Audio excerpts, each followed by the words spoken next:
नमस्कार. पंचनामा प्रभागाचा या कार्यक्रमामध्ये मी सुनील आपल्या सगळ्यांचं स्वागत करतो. मी वार्ड क्रमांक 8मध्ये आहे आणि वार्ड क्रमांक 8मध्ये आपण इथल्या पाण्याची व्यवस्था जी आहे ते आपण जाणून घेण्यासाठी आपण वार्ड क्रमांक 8मध्ये आलेलो आहोत. आणि ही जर महानगरपालिकेनं ही पाण्यासाठी टाकी उभा केलेली होती. आपण ही टाकी जर पाहिली तर अत्यंत इंटरेस्टिंग आहे, कारण या टाकीला ना कुठलंच पाण्याचं कनेक्शन नाही आहे. फक्त ही टाकीचा सांगाडा जो आहे तो उभा करण्यात आलेला आहे आणि हा भ्रष्टाचारच म्हणावा लागेल महानगरपालिकेकडनं करण्यात आलेला आहे. याचं लाखो रुपयाचं बिलं जे आहे ते महानगरपालिकेनं उचलून नेमकं कुणाच्या घशामध्ये हे पैसे घालण्यात आलेले आहेत हे मात्र अजून कळलेलं नाही. कारण या ठिकाणी टाकी उभा करण्यात आली, मात्र पाणी मात्र जो कनेक्शन देणं अपेक्षित होतं ते मात्र दिलं गेलं नाही. त्यामुळं या इथल्या नागरिकांना हे टाकी उभा केल्यामुळंच त्रास होतो आहे. आपल्यासोबत नागरिक आहेत. किती दिवस झाले उभा केल्या टाकी? असे कमीत कमी 3 वर्ष झाले टाकीला उभा करून. तर ह्याला पाणी कुठून नाही, कनेक्शन द्यायला तर चान्सच नाही. उगाच बिनकामाची आड करून उभा केली आहे. याला पाणी कुठून, पाण्याचा चान्स नाही, कुठून नाही. बिलं उचलले पार केले, दुसरं काहीच. बरं, काय होते? कनेक्शन दिलं नाही, काहीच दिलं नाही, काहीच नाही. काय उगाच नावाला सांगायला ठेवलेत काही नावाला सांगा. नाही, पण पाणी तर पाहिजे का नको? किती दिवस झाले आणून ठेवले असं? हे 3-4 वर्ष झालं. चार पाऊस तरी आले तेव्हापासून इथं पाणी नाही, उन्हाळ्यानं पाणी नाही, कशाला पाणी नाही, कुठलं पाणी नाही, काहीच नाही. काहीच नाही का? बरं, तुम्ही मग आता एवढं 3-4 वर्ष झालं उभा केलं सगळं, मग तुम्ही कधी महानगरपालिकेच्या अधिकारी कर्मचाऱ्यांना बोलला नाही? आम्ही त्यांना नगरसेवकांना वगैरे बोललो तर त्यांनी म्हणले ती जे टेंडर घेणारे आहेत म्हणले ते टेंडर घेतले निघून गेलेत म्हणून असं सांगण्यात आलं आम्हाला डायरेक्ट. मग आता काय मागणी आहे तुमची? आम्ही त्यांना ही टाकीच काढून टाका म्हणतोय, आम्हाला टाकीच नको. काहीच नाही, कारण की बोर पण आहे इथं बाजूला, मधल्या साईडला पण टाकी आहे, तर या टाकीची गरजच नाही. गरज नाही. काय पाण्याचं प्रॉब्लेम आहे. उन्हाळ्याचं पाणी लागतंय. कुठलं उभं राहायचं आता? पाणी इकडं पाणी आहे का? इकडं बोर आहे का? ती देवस्थानाचा बोर आहे. आम्हाला पाणी लागतंय. आमच्या बोरला पाणी चक येत नाही उन्हाळ्यात. कसं करायचं? पाणी पाहिजे का नको? रस्ता बी खराब. हा, पाणी पाहिजे आम्हाला. आता किती दिवस झाले उभा केले? केलंय मग 3 वर्ष झालं. जवळजवळ एरझाऱ्या केला, काहीच नाही. काहीच नाही. त्याला ही नळ बी बसवलं नाही. काहीच नाही. म्हणलं पाणीच नाही तर नळ कुठं?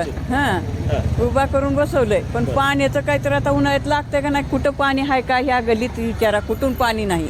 मग पाणी भरायचं कुठून? आता ह्या चौकापर्यंत सुद्धा पाणी नाही. इकडं पाणी नाही, मग पाणी भरायचं कुठलं आता आम्ही? आम्हाला पाण्याची गरज आहे. उन्हाळ्याचं पाणी आम्हाला लागतंय. पाण्याची सोय करायची. बरं, तुम्ही मग महानगरपालिकेच्या कर्मचाऱ्याकडे, अधिकाऱ्याला कोणाला बोललं ना, येईल्यात क्रीम येईल्या, कशाची की येईल्या म्हणले, सगळे असंच म्हणायले तर. काहीच केलं नाही. असंच म्हणायले तर. रस्त्याची काय अडचण आहे? काय बघा हे रस्ता इथं किती लोक पडते जाताना, जाणार येणारे किती पडतात लोक इथं. लेडीज असतात सगळ्या, शाळेमध्ये जाते त्याचा, सगळ्या शाळेमध्ये जाणारे सगळे लेडीज बोलतात, म्हणजे पडतात तिथं. पाणी सगळं पाणी राहते. प्रत्येक ठिकाणी तुम्ही काही बोलत नाही का मग? कुणाला सांगितलं नाही? आता कुणाला बोलायचं आम्ही कुणाला बोलायचं? नगरसेवक तुम्ही फकलेली आहे. आता ही जेव्हा होईल तेव्हा बघा येईल. आता ही पूर्ण पाईपलाईन इथून तिथून पार पूर्ण लिकीज आहे. लगेच आहे पाईपलाईन पूर्ण लिकीज आहे त्या पार खडकांपर्यंत. एक थेंब असं पाणी नळाला पाणी बारीक येते. सगळी पाईपलाईन फुकट आहे. आता तुम्ही एक दिवशी आलं पाणी परवा दिवशी, तर परवा दिवशी आले बघा तुम्ही ह्या रोडनं, आणि तुम्ही शूटिंग करून जावा तुम्ही. आता लिकेज पाणी होत असल्यावर मग दूषित पाणी तुमच्या घरात येत असेल? दूषित पाणी येतायच ना, येतायच ना दूषित पाणी. ती तसंच आम्ही तर दूषित पाणी म्हणजे वापरायलाच वापरतो. पाणी प्यायला तर आम्ही हे आणतो, आम्ही जारचं. ह्याचं पाणीच पित ना आम्ही. प्यायला नाहीच कामाचं, जारचंच फक्त वापरासाठी वापरतो आम्ही फक्त. काय रस्त्याची काय समस्या आहे? रस्ता पूर्ण फुटलेला आहे कडेपर्यंत. आता पाणी आलं की पाण्यामुळे पूर्ण वाहनं 1-2 कित्येक वेळेस तर इथं रोडावर गाड्या पडतात. लहान लेकराचा पूर्ण रहदारीचा रस्ता आहे, शाळेचा पूर्ण मोठा रस्ता आहे. ह्याकडे त्याकडेपर्यंत पाईपलाईन पण लिकेजच आहे. हाच मोठा प्रॉब्लेम आहे. कचरा आमचं तर जसं घर बांधलं तसं कचरा काढला नाही बघा त्यांनी. हा, कचरा काढला नाही. हा, ते तर म्हणतात की कचरा रोज कुठलं? चला तुम्हाला दाखवते आहे का नाही ती. ते म्हणतात रोज आम्ही कचरा कुठला रोज काढाय आमच्या बघा कसं भरलं ती. हा, कुणी येत नाही का? कुणीच येत नाही आमच्याकडे. तुम्ही कधी म्हणत नाहीत का? कवा येतं तर कवा नाही, कवा म्हणावं त्यांना. बरं, टायमाला येऊ लागेल का त्यांनी? हा, महिन्याला एकदा नाल्या काढायचे. नाल्याचा प्रश्न आहे का? नाल्याचा प्रश्न महिन्याला एकदा काढायचे, महिन्याला एकदा. तर हिकडं काढायला आले त्याला हिकडं काढ म्हणलं की ते म्हणते माझी नाही भारी बरं हा ती दुसरा येतोय हा तिकडं काढ आले की इकडं काढ म्हणलं तर कचरा काढ मागणे सुद्धा पैसे मागतात काय होतं कचरा मागणे सुद्धा पैसे मागतात पैसे तू ह्या विभागाचा आहेस तू ह्या विभागाचा आहेस तर कचरा मागायला सुद्धा पैसे मागतात त्यांनी मग कुठून द्यायचे पैसे आम्ही कचरा उचलण्यासाठी हा हो मावशी काय हा होतंय? पैसे द्यावं लागतात मग त्यांना हा.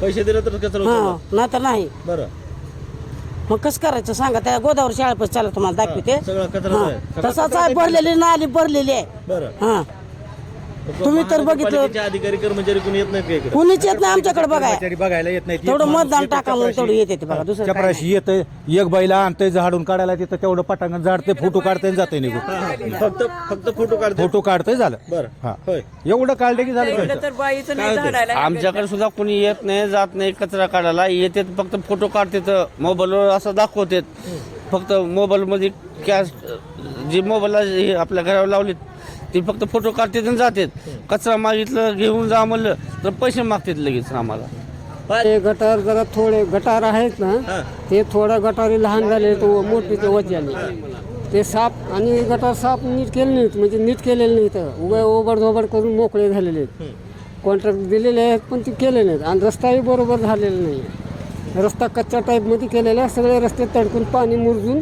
चिखल पाणी होत आहे रस्त्यावर वाहने पडत आहेत वाहने इतके पडतात की ॲक्सिडेंट होण्याची पाळी यायची आणि शिवाय ते झाडू सुद्धा काढत नाहीत कचरा न्या म्हणलं तर साहेब लोकांना सांगितलं की गप बसतात आणि गपचूप जातात निघून आणि ही काही व्यवस्था काहीच करण्यात आली साफसफाई नाही गटारी साफ करत नाहीत महिना 2 महिने मी एका साहेबाला सांगितलं होतं ही लाईटवाल्याच्या कर्मचाऱ्या नगर परिषदच्या त्यांनी 2दा-3दा दुर्लक्ष केले की वरची लाईट चालू करून घ्या केले नाही ते तर ऐकले हो म्हणले आणि जातात निघून इथले की घराजवळ आमची लाईट आहे ती 24 तास बंद असते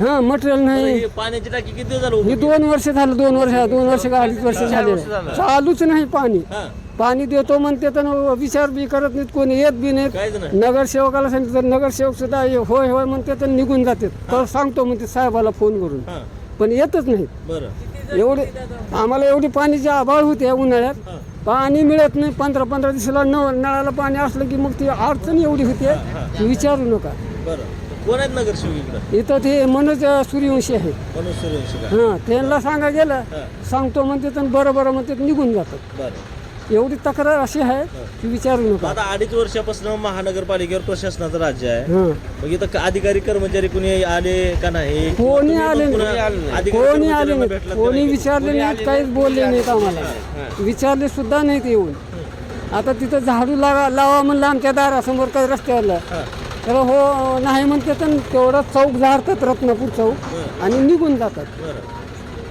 असं आहे ह्यांचं हे प्रश्न एवढा त्रास आहे की आम्हाला विचारायची सोय नाही असा आहे प्रश्न म्हणजे रस्ते साफ नको रस्ते दुरुस्ती नको खड्ड्यात खड्डे ॲक्सिडेंट होतात मुलीसुद्धा जाणाऱ्या येणाऱ्या गाड्या मुलींचा सुद्धा ॲक्सिडेंट होतात बाया माणसं सुद्धा गाड्या घेऊन जातात 2 व्हीलर ते पडतात लेकरं बाळं सुद्धा पडतात ॲक्सिडेंट झालेले आहेत आमच्यासमोर बरा वेळ आणि ते पडल्यामुळे मार सुद्धा लागलेला काही जणांना रस्त्यावर एवढे खड्डे आहेत की विचारायची सोय नाही नुसते येतात मुरुम टाकतात आणि निघून जातात ती बी 2 वर्षाला डागडुजी केली जाते हां आणि ती गटारी तर साफ करायचं नावच नाही ह्यांचं क्लिअरकट साफ नसते ह्यांची गटार आणि ती गटारी केल्यापासून आज 12 वर्ष झालं 15 वर्ष होत आले गटारी तयार करून गटारी काय झालं वाहनाच्या वजाने असे दबून गेलेले ते रस्ते गटारीची व्यवस्थाच नको पाण्याची व्यवस्था नको अक्षरशः माझ्या घरात सुद्धा पाणी येते झुरपून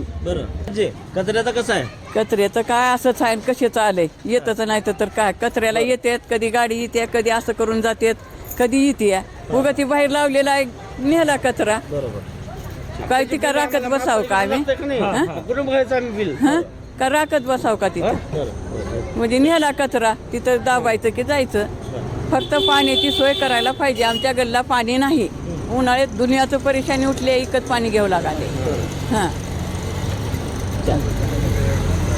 तर मंडळी एकूण जर पाहिलं आपण तर प्रभाग क्रमांक 8 मधल्या या नागरिकांच्या या समस्या आहेत कारण महानगरपालिकेकडनं या पाण्याची व्यवस्था करण्यासाठी टाक्या उभा करण्यात आल्या होत्या टाक्या उभा करण्यात आल्या होत्या, मात्र या ठिकाणी पाण्याची व्यवस्था करण्यात आली नाही. त्याचबरोबर या ठिकाणचा कचरा उचलला जात नाही आणि रस्त्याचा प्रश्नसुद्धा गेल्या अनेक दिवसापासून प्रलंबित आहे. त्यामुळं इथले जे नागरिक आहेत त्यांचं जो मूलभूत सुविधा आहेत त्या मात्र महानगरपालिकेकडून पूर्ण केल्या जात नाहीत. त्यामुळं इथले नागरिक जे आहेत ते त्रस्त आहेत. येत्या काळामध्ये महानगरपालिका या नागरिकांना मूलभूत सुविधा देणार का हे पाहणं आता महत्त्वाचं आहे. कॅमेरामॅन संदीप गवळीसह सुनील कुमार, एकमत डिजिटल, लातूर.